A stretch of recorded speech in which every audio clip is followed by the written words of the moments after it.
Com a palavra o deputado Marco Aurélio.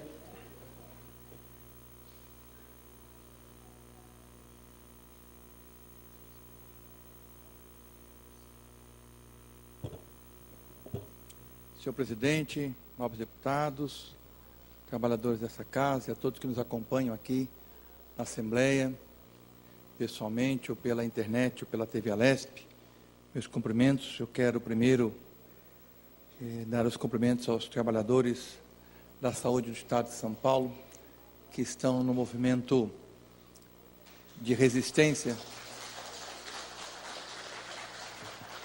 e eu diria exemplar, porque se hoje nós estamos com questões graves com os trabalhadores da saúde, a verdade é que não é só aos trabalhadores da saúde.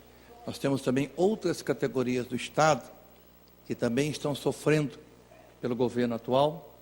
Eu espero que as demais categorias aprendam com o Sindsaúde, com o pessoal da saúde, essa maneira de resistir para que possa melhorar as condições no Estado de São Paulo. Parabéns. Eu também queria fazer um registro, senhor presidente, de que hoje foram aprovados alguns requerimentos de colocação na ordem do dia de alguns projetos de deputados, senhor presidente. Acho que isso é um avanço, então eu espero que a gente continue nessa dinâmica para que projetos de deputados sejam votados, depois os vetos também que sejam apreciados por essa casa, porque eu acho que é importante caminharmos para vencermos a pauta que nós temos aqui na Assembleia Legislativa. O projeto que está em discussão é o projeto 269. Este projeto, ele veio para esta casa dizendo que o propósito é alterar a Lei 185 de dezembro de 73, com alterações posteriores, que autorizou a instituição da atualmente denominada Fundação Centro de Atendimento Socioeducativo ao Adolescente, Fundação Casa, e dá providências correlatas. Bem, este projeto, ele tem várias questões colocadas, mas quando a gente vai verificando qual é a real intenção do governador Geraldo Alckmin e do PSDB em fazer aprovar este projeto nessa casa, na verdade tem um objetivo, é a recondução da presidenta da Fundação Casa, doutora Berenice. Eu não vou fazer consideração sobre o trabalho que ela faz à frente da Fundação Casa, mas eu quero fazer uma consideração com relação a esta manobra que é feita pelo governo do Estado, porque originalmente na lei o mandato é 4 anos, prorrogável por mais 4. Como ela já cumpriu todo esse período, agora se manda para a Assembleia um outro projeto de lei dizendo que agora não vai ser mais 4 anos, vai ser 2, podendo ser reconduzido. Só que com detalhe, quando o artigo fala da recondução, não diz por quantas vezes. Então é 2, mais 2, mais 2, mais 2, mais 2, mais 2, ou seja, ininterruptamente. Inclusive, como o mandato dela, pela lei atual, já se extinguiu, ela foi exonerada, já sabendo que se a Assembleia aprovar o projeto tal como está aqui, ela será reconduzida, e aí indefinidamente, a partir da concepção do governador. E é óbvio que aí, nesta casa, situação e oposição se uniram para colocar uma emenda ao projeto para que a presidência tenha um limite. Houve uma emenda de minha autoria, dizendo já que o projeto fala em 2 mais 2, é 2 mais 2 sem a terceira recondução. E o deputado do PSDB colocou 4 mais 4 sem a continuidade da recondução. Ou seja, tanto o PT como o PSDB aqui se uniram para que a gente pudesse colocar um limite na presidência, e não é nada de âmbito pessoal, mas é uma questão de você oxigenar as fundações, as autarquias, os órgãos públicos, que, veja bem, o próprio governador é obrigado a passar pela urna e, caso seja eleito, ele só tem direito a uma reeleição. E aqui na Fundação Casa se quer perpetuar o cargo da presidenta. Então, eu espero, mas esta emenda, ela foi rejeitada pela comissão. Então, ela vai ser votada aqui em plenário, mas há um encaminhamento pela rejeição da emenda. Então, evidentemente, que nós vamos continuar nossos esforços para que derrubemos o parecer da comissão, para que aqui no plenário a gente possa aprovar uma emenda, seja de minha autoria, 2 mais 2 e chega, ou seja de autoria do PSDB, 4 mais 4 e chega. Mas o que não pode é o mandato ser ininterrupto e perpétuo.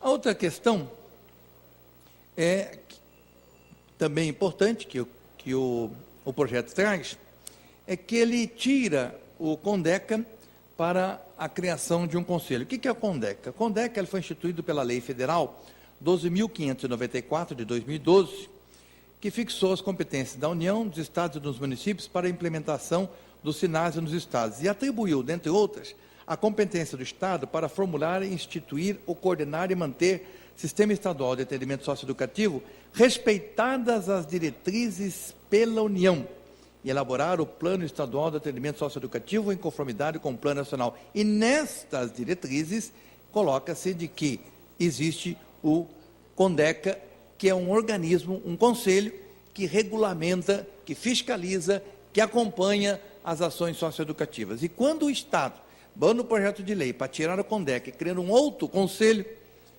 na verdade, ele tenta criar um outro conselho da qual ele tenha um maior controle. Então, veja, é preciso que o governador Geraldo Alckmin, PSDB, entenda que nós estamos numa democracia e que a Constituição de 88, entre tantas coisas boas que foram criadas, criou a figura do conselho. E o conselho tem que ter autonomia enquanto conselho. O conselho não é um grupo de pessoas que vai fazer a vontade do governador, ou do prefeito, ou da presidenta. O conselho é um grupo de pessoas que vai fazer a gestão, a fiscalização, o acompanhamento das ações governamentais daquele órgão da qual ele tem a competência, ele confere. Então, ao tirar o CONDECA, que é o conselho instituído pela lei federal, e colocar um outro conselho com um grupo de pessoas das quais ele tem o mais absoluto controle, é evidente que a gente passa a desconfiar de que a intenção não é positiva.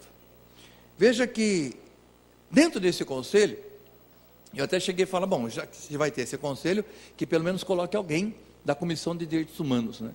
E já teve uma outra emenda, não, Conselho de Direitos Humanos não, que seja alguém da Assembleia Legislativa. Então, a gente vê que é a vontade de se manter um controle absoluto sobre o Conselho. Já que tem que ter Conselho, porque a lei federal exige que tenha um Conselho que ele tenha total controle.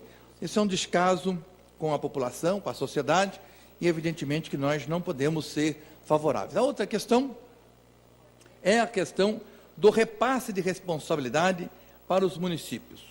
Né? É verdade que nós vivemos numa nação federativa e que nós temos municípios, estados e União que devem conviver de maneira harmoniosa e que um pode, de fato, ter responsabilidades atribuídas ou feitas em conjunto com outros entes federativos. Isso é verdade, não há problema nenhum. No entanto, o que nós não podemos é pegar aquilo que é de responsabilidade do Estado e passar para o município e deixar a conta para o prefeito pagar. Esta prática do PSDB no Estado de São Paulo tem matado muitos prefeitos do ponto de vista econômico de seus municípios. Eu fui prefeito na cidade de Jacareí e eu convivi com o governador Geraldo Alckmin e, veja, quando eu entrei enquanto prefeito na cidade de Jacareí, eu descobri que a merenda escolar dos colégios estaduais, das escolas estaduais, tinha um convênio entre a prefeitura e o Estado. Falei, pois bem, tá bom, mas como é que é os termos deste convênio? É que nós temos uma merenda escolar, é a prefeitura que paga. Mas como que é a prefeitura que paga se os alunos são do Estado? Não, mas o Estado tem um convênio e repassa uma parte. Aí eu fui ver quanto que custava a merenda. A merenda, na época, custava 86 centavos. E o Estado repassava 6 centavos. Os outros 80 era para o prefeito. Falei, evidentemente, que esse convênio não pode ser mantido. Aí eu bati o pé e depois o governador reajustou em 50%, de 6 para 9. Nós rompemos o convênio e, evidentemente, aquilo que é despesa do Estado tem que ficar para o Estado e aquilo que é despesa do município vai para o município. E com esse dinheiro, a gente conseguiu investir muito mais na educação municipal de Jacareí. Isso eu estou contando como exemplo, porque quando o governador vai numa cidade e anuncia uma delegacia, por trás ele fala para o prefeito, olha, eu vou anunciar a delegacia, mas é você que paga o aluguel, você que paga a água, você que paga a luz. Né? Então, esse tipo de convênio, onde leva para o município responsabilidades e também despesas financeiras, é evidente que nós não podemos aceitar. E este projeto, mais uma vez, coloca mais despesas para os municípios. A outra questão é que nós tivemos aqui nessa casa uma apresentação da... Senhor presidente, eu queria pedir verificação de quórum, por favor. Pode continuar? Então, senhor presidente, essa questão dos convênios, dos quais prejudica em muito os prefeitos, e também tem outro elemento. A presidenta Berenice veio aqui nessa casa e, ao fazer a apresentação, disse que tem 9 mil adolescentes abrigados nas fundações Casa de todo o Estado de São Paulo. Infelizmente, nós somos obrigados, enquanto poder público, a tirar do convívio social as pessoas que não conseguem conviver do ponto de vista das regras morais. Então, pessoas que extrapolam, que cometem atos infracionais, evidentemente não pode continuar convivendo com as demais pessoas da sociedade. Então, infelizmente, nós temos que retirá-las do seu convívio social e reclusá-las, no caso, em sendo criança ou adolescente, nas fundações casas. Isso é regra e qualquer governo de qualquer partido teria que fazer isso. Mas a minha questão é o seguinte: esses 9 mil adolescentes que estão na Fundação Casa, portanto, pessoas que têm menos de 18 anos de idade, são todas pessoas que nasceram na gestão do PSDB, que está governando esse estado há 18 anos. Então, se nós temos 9 mil adolescentes da Fundação Casa, significa que o governo do PSDB, ao invés de ampliar as escolas, de dar mais oportunidades, de gerar mais empregos, de gerar mais chances para as crianças e adolescentes, a ausência dessas políticas sociais faz com que muitos deles, infelizmente, inclinem para o crime. Poderia ter muito menos na Fundação Casa. E nós temos 9 mil crianças e adolescentes na Fundação Casa. Então, eu preciso te dizer muito claramente que todos, sem exceção nenhuma, nasceram na gestão do PSDB no estado de São Paulo. É por isso que eu acho que o ano que vem nós temos que dar um basta nisso. Ninguém aguenta mais. Ninguém aguenta mais um governo que sufoca por dentro, no caso dos servidores, sufoca por fora, no caso das políticas sociais, e sufoca também nos meios de comunicação, porque quando você lê as matérias, dá a impressão que está tudo lindo e maravilhoso. Para alguns é verdade, para alguns está, mas para a grande maioria do povo do estado de São Paulo, não está. Para quem anda de trem da CPTM, a coisa não está boa. Para quem usa o metrô no horário das 18 horas, a coisa não está boa. Para quem usa as escolas de ensino médio do estado de São Paulo, a coisa não está boa. Para quem usa o serviço de saúde pública do estado de São Paulo, sabe que a coisa não está boa. E os servidores estão aqui, não é só reivindicando salário, não. É condições de trabalho. É também condições de trabalho. Porque como é que vai trabalhar se as condições não lhe permitem? Né? Mas existe um verniz. E quem sabe esse verniz a gente consegue tirar no debate eleitoral do ano que vem, para que a gente possa dar um basta nessa gestão tucana que vem fazendo com que o nosso estado de São Paulo não saia das páginas do jornal da criminalidade. É todo dia. É todo dia. Ontem na Folha de São Paulo saiu o Faroeste Paulistano. É todo dia. Todo dia o estado de São Paulo está nas páginas policiais. Quero, se Deus quiser, a partir de 2015, tirar São Paulo das páginas policiais e colocar na página do desenvolvimento, do progresso, da inclusão social, do Estado que avança, do Estado que assina os convênios com o governo federal. Só para ter uma ideia, o governo federal tem 2 programas na saúde, um é a Unidade de Pronto Atendimento e outro é o SAMU, que esse programa, quando o governo assina o convênio, é 50% de despesa do governo federal, 25% do governo do Estado e 25% do município. O governo do Estado de São Paulo não assinou. O único estado da federação que não assinou. Então, qualquer prefeito de qualquer cidade do estado de São Paulo que queira uma UPA, que queira um SAMU, como é o caso do Jacareí, que está querendo e vai ter, ele tem que bancar os 50%, porque 50% é da União e 50% é do município. Mas poderia ser 25% do município se o estado assinasse o convênio. fiz as emendas aqui para a lei das diretrizes orçamentárias, que vai ser votada até 30 de junho, para que o Estado assine esse convênio, para que o Estado de São Paulo entre também com os seus 25% nas unidades de pronto atendimento e também para o SAMU. Uma parte não, deputado. Posso, mas não sei se o tempo... Já terminou.